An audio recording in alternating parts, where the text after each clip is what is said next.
Hey, what is up, mortals?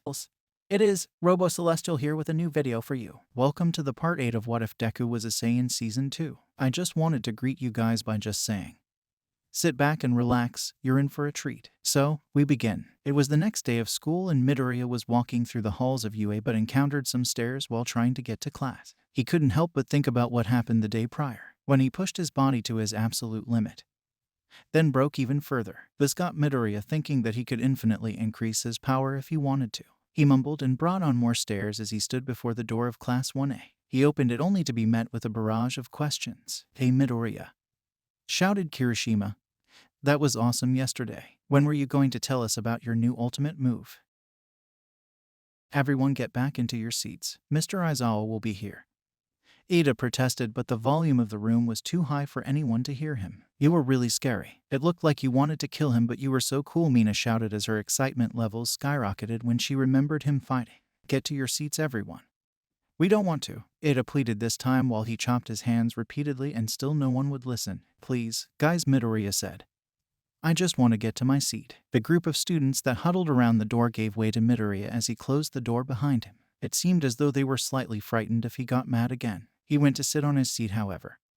The huddle still followed and continued to blast him with questions. Ada still demanded that everyone return to their seats. "I'll answer all your questions after class. Mr. Aizawa is gonna kick our butts if you guys don't get back into your seats," Midoriya implored, but his plea fell on deaf ears. The door shuffled slightly and everyone then rushed to their seats, leaving Ada dumbfounded as he was the only student standing up. "Ada, if I catch you being the last one to their seat again, I'll give the role of class rep to someone more fitting." Aizawa spoke with his cold and emotionless voice. Ada went to his seat mumbling something while Uraraka tried to cheer him up. Due to the complications that happened after the fight yesterday, he stared towards Midoriya. "We weren't able to talk about the work studies and what it truly means to be in one, and since he insisted on coming back, Mirio Tagata is going to explain everything to you and then you can ask him questions." Everyone turned their attention to the door. The smiling blonde that was Mirio walked in with a sling around his right arm and a small plaster on his temple. He stood next to Aizawa as he slipped into his yellow sleeping bag. "Hello again. How's everyone doing?" Mirio asked in his always cheery mood. Everyone would have responded as cheerily as he did, but most remembered how Mirio destroyed each and every one of them with just one punch each. No one responded and he received a few glares. "Oh, okay.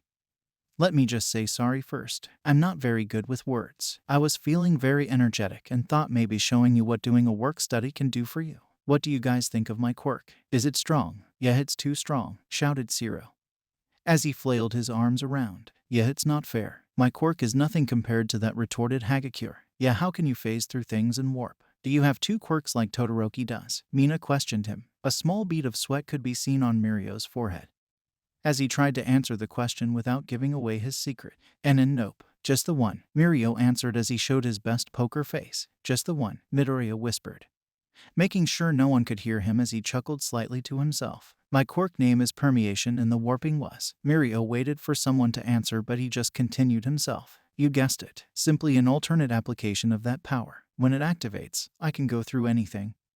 No sweat. That includes solid ground." "So that was you falling through the floor of the gym?" Uraraka queried. "Yeah, that's right. And whenever I release my quirk while I'm falling, something super strange happens. Apparently things with mass can't overlap. That's called physics, and so I get repelled upward. Think of it this way. The ground spits me out and I fly out into the air. That's how my warp works. By changing the angle based on the direction of my body or the pose I'm holding, I can aim for where I get repelled to." "Sounds like a buggy video game," Mina replied. "You could say that." Mirio laughed. "So you can avoid all attacks and move wherever you like in an instant. It is a really strong quirk." "So you said." Most of the students agreed with her comment. "No, I made it into a strong quirk. When my quirk activates, my lungs can't take in oxygen. In the same way, vibrations go through my eardrums and light goes through my retinas. I can go through everything. That means I can't feel anything. I just fall even while I have mass. That's all it is. Does that make sense? That's why, if I want to go through a wall, I activate everything but one leg, then I release the other leg and land on it. I then activate my other leg and go through. Even for simple tasks like that, I have to put a lot of thought into them," Mirio explained. "If that were me, I'd mess it up every time." Kaminari said. "Yeah, and I wouldn't be able to move if I can't feel a thing." Minda added. "That's right. I was always behind. In order to get to the top of this quirk, I had to start working on my mentality and increase the options I could use to win in a fight. I started to work on predictions and thinking faster than anyone else. Becoming tricky was my new #1 asset. I gained experience through training and fighting in a work study. When a pro invites us to a work study, we're not guests. We are treated as one of the sidekicks and as pros. That's really scary. Pros risk their lives and see death frequently, but through those scary and painful things. All of them are first-rate experiences you wouldn't be able to have at school. I changed my experience into power and took the top spot. That's why it's something you should do first years. Even if you're afraid. Mirio ended. Wow, even though he said he wasn't good with words, he sounded just like a pro hero. I can't wait to see who I'll be working with, Yaoyorozu said very excitedly. I hope I get to work for a hero that kicks every villain's butt. Uraraka shouted as she threw a fist in the air. I hope I get a hot ba. Minda said in a creepy tone only to be smacked by Tsuyu's tongue. Everyone started to talk until a cold shiver hit their spines. They looked towards the front of the class and Aizawa had activated his quirk as he showed his death glare. The students all returned to complete silence. You kids better make the right decision, just like the internships. I know quite a few third years who still regret their decisions. Class dismissed, Aizawa said, again in his cold and emotionless voice. It was now the end of the day, and most of the students had an idea or a recommendation from another student. Hiroshima contacted Amajiki while Tsuyu and Uraraka asked Hato if they could join her work study. Midoriya had an idea, but wasn't sure whether he should have moved forward with it or not. He made his choice and ran down the corridors towards the third-year floor, and before he got there, he ran into Mirio Tagata. Ah, hello there, trouble kid. Why are you here? Mirio asked in his cheery mood. I want to do my internship with Sir Night-Eye. I want to learn and grow alongside you, and I want to see what I can do to improve. What training you do for that and how different you are to me. Like that I can see what it means to become #1 at UA.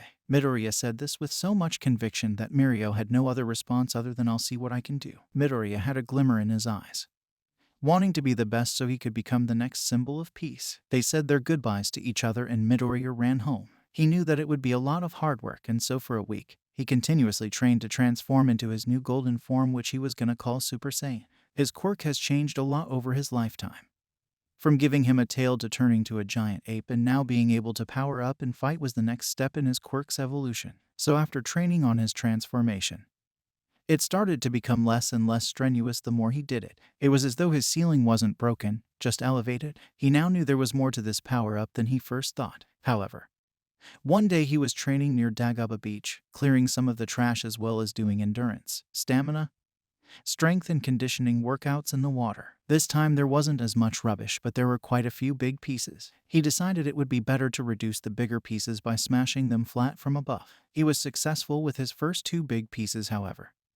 When he jumped above the third one, he slipped on his landing on the fridge. He started falling and panicked slightly. He activated his base mode form and did everything he could prevent injuries. He closed his eyes at the last second waiting for the impact of sand in his face, but noticed a sense of weightlessness. He opened his eyes and he was floating slightly off the ground. He looked towards his feet and they were also off the ground. Shocked with this, he tried standing straight and to float back up towards the top of the fridge. As soon as he thought about it, he started going back up and landed softly on the fridge. Midoriya then practiced his new flying technique along with his Super Saiyan form. It was the end of the week and after school, Mirio was in the corridors of the first-year floor. The bell had just rang and Class 1 were leaving their homeroom. Midoriya was the last one out with Ida and Uraraka. He saw Mirio at the door and told them to meet him outside the school gates. Both walked ahead as Mirio walked in. So I've talked with Sir Night-Eye and he said that he'll accept your offer if you are up to his standards. Tomorrow, I'm going to the agency for my patrol. You should come with me after school. Like that, he can see for certain whether you've got potential in his eyes. Mirio told his junior. Just one small hint. He is really strict, and so,